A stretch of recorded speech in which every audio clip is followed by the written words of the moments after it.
Content awareness contains strong language, recounting of experiences as a patient in a hospital ward, references to transgender discrimination, gender identity, medical procedures, and unwanted sexual advances.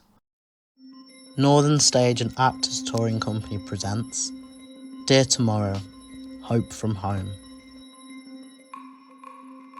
This letter was written by Nemo Martin and sent to Kenya Sterling for you. I am a black trans mask non-shaved. I am wearing a white t-shirt, standing up with a light grey wall behind me. I open an envelope, take out a letter, unfold it and begin reading. Hey, I'm going to be honest. I do my best writing when I'm angry. 2020 was a pretty productive year for me. There was a lot to get angry about. I'm writing this letter to you, tired, still angry but tired. I broke, had to take a break, rested, still angry but still tired. I was offered some kindness, and that made me angry too, because kindness is so fucking hard. Kindness does not come easy to me at all. It has an effort, grueling, and I envy those who put their time into it.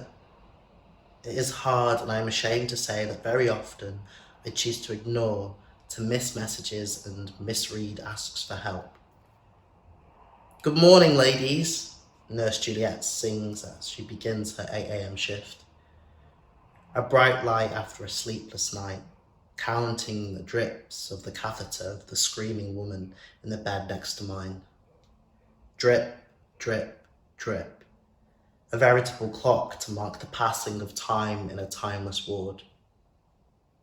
I had already resigned myself to good morning, ladies, just as I had resigned myself to what were intended to be out of earshot nurses' station whispers. She, her, that echo I have come to consider a fact to be weathered, survived, misgendered in perpetuity. You're such a pretty boy. I had to laugh. My grin was wide. I am sure and shocked. Not so much by the nurse's words, for I am not a boy, nor the compliment, though that felt sweet for sure, but the humanity the phrase ascribed. I am not a man, and for once I don't regret not correcting her. I hope you do not know the absurdity of being asked about what genitals you have by an old Italian man as he slides into your booth in a KFC basement.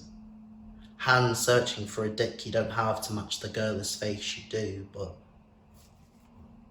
this nurse, she almost had the excuse to ask, to delve, to latch, parasitic, to chase the question from name to genitals to family trauma, hoping to snap the jigsaw pieces into place, unlocking the mosaic that is transgender trauma, fictional Danish girl, RuPaul, fascinating, confirming, sexual, trapped as I was in that ward with no escape.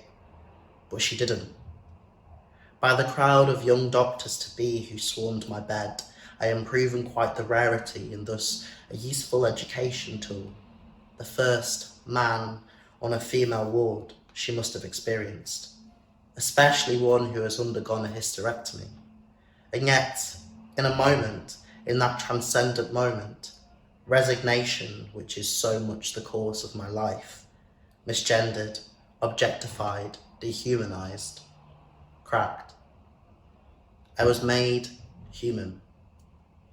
No better, I was made to feel human, placed and belonging.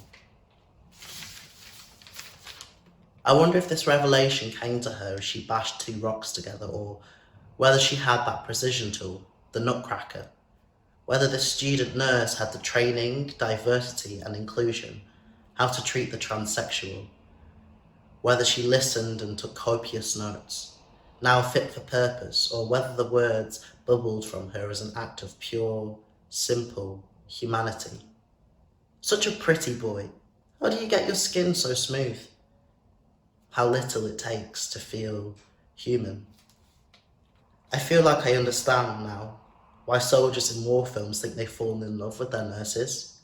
It takes so little. 5 words for me. For years, even decades of resignation, war and despair and hopelessness and the unendingness of unending decisions made by unendingly terrible leaders, to be cracked like a nut in a skillful hand, sweet in arts, soft in this hard and hardening exterior. Look is how my skin is so smooth, as I told her, though I didn't continue with, it's broken out more since starting testosterone.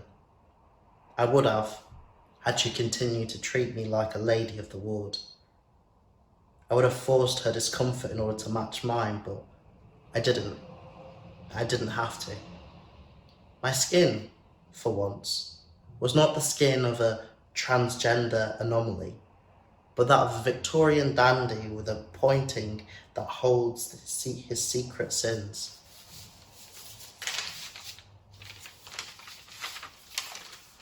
Does she go through her day to day as benevolently as she goes bed to bed?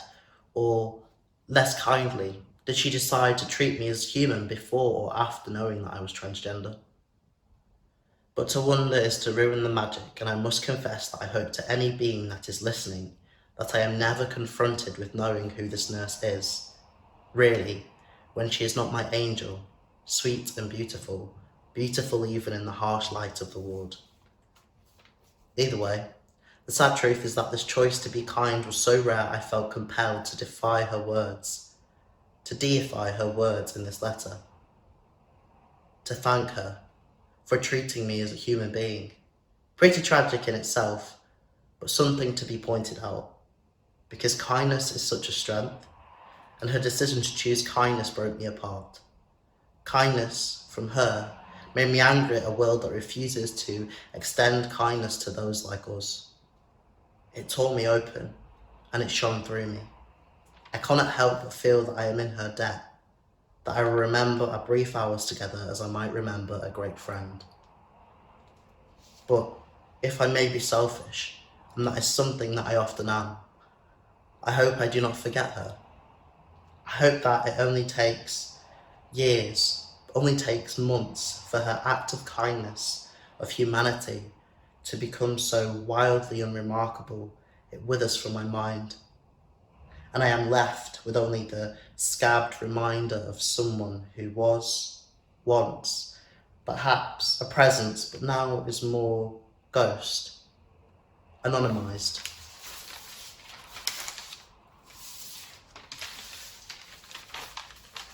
And just as equally, I hope that she forgets me, that her first non-binary patient was just that nameless figure, a statistic.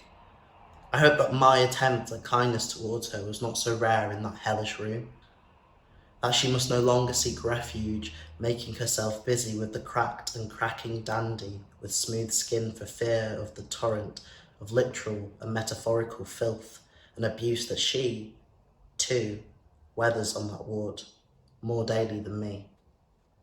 I hope that my telling her that she has an incredible smile makes it last for just 1 hour longer than it otherwise would. I have watched many people lose their smiles, especially people like her, and I would do anything for her to keep hers.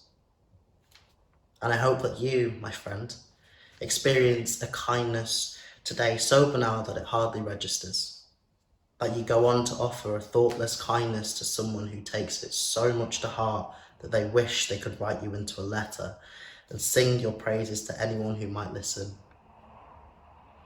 And I hope that you let out that breath you're holding, just as I'm letting out this one. My wholehearted regards from this smooth-skinned, big-grinned, pretty boy, Nemo. I put the letter back into the envelope and look at the camera, smiling for a moment.